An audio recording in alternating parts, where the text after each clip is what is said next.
Do you know what? Asked Percy. What? Grunted Gordon. Do you know what? Silly, said Gordon crossly. Of course I don't know what, if you don't tell me what is. The Fat Controller says that the work in the yard is too heavy for me. He's getting a bigger engine to help me.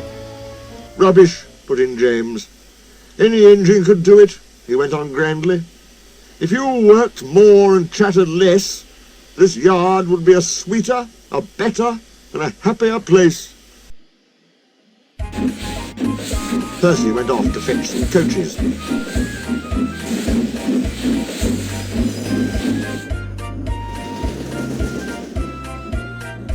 That stupid old signal, he thought. No one listens to me now.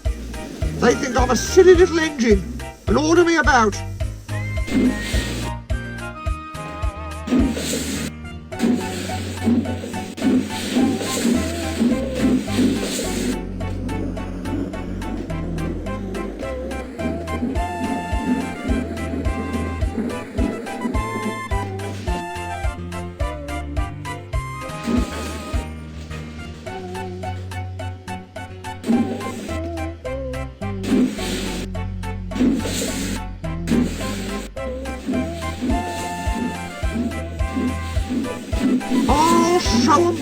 I'll show 'em, he puffed as he ran about the yard, but he didn't know how.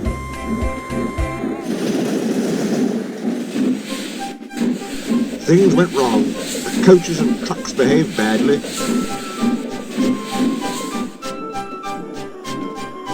And by the end of the afternoon, he felt tired and unhappy.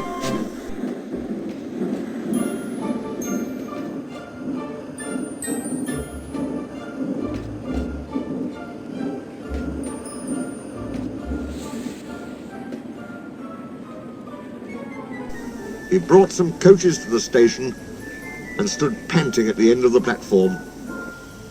"Hello, Percy," said the Fat Controller. "You look tired." "Yes, sir. I am, sir. I don't know if I'm standing on my dome or my wheels." Oh, you look the right way up to me," laughed the Fat Controller. "Cheer up. The new engine is bigger than you and can probably do the work alone. Would you like to help build my new harbour at Thomas's Junction? Thomas and Toby will help, but I need an engine there all the time." "Oh, yes, sir. Thank you, sir," said Percy happily.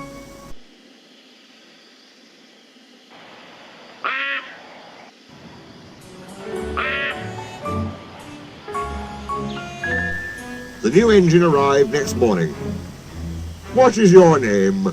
asked the Fat Controller kindly. "Montague, sir, but I'm usually called Duck. They say I waddle. I don't really, sir, but I like Duck better than Montague."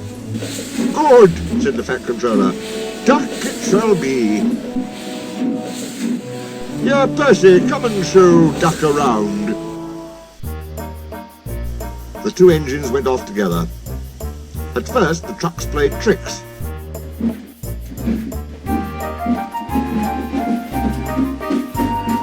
But soon found that playing tricks on Duck was a mistake.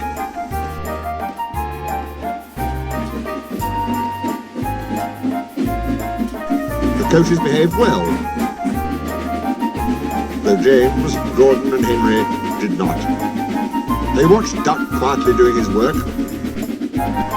He seems a simple sort of engine, they whispered. We'll have some fun. Quack! Quack! They wheezed as they passed him. Percy was cross, but Duck took no notice. I'll get tired of it soon, he said. Presently the three engines began to order Duck about.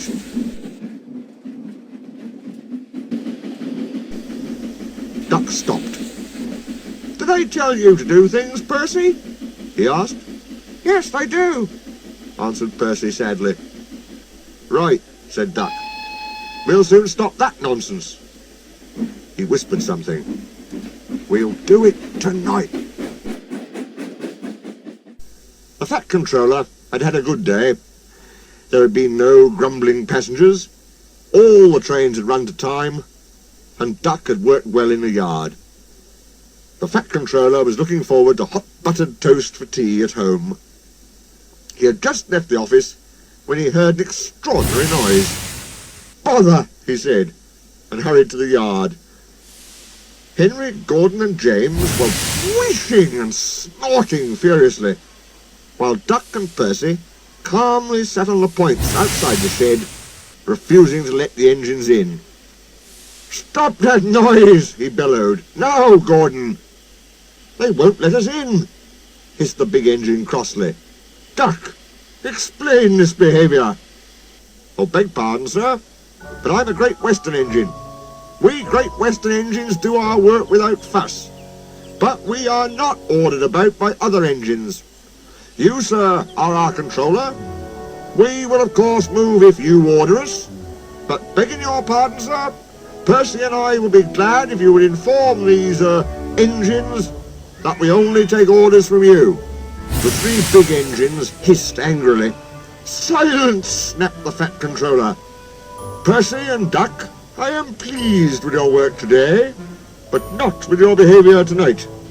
You have caused a disturbance. Gordon, Henry and James sniggered. They stopped suddenly when the Fat Controller turned on them. As for you, he thundered, you've been worse. You made the disturbance. Duck is quite right. This is my railway, and I give the orders.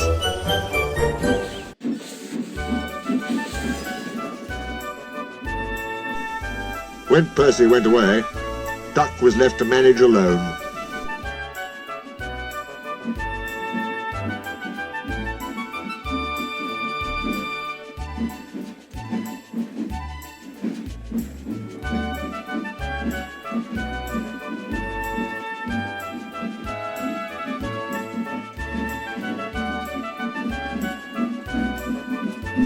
He did so easily.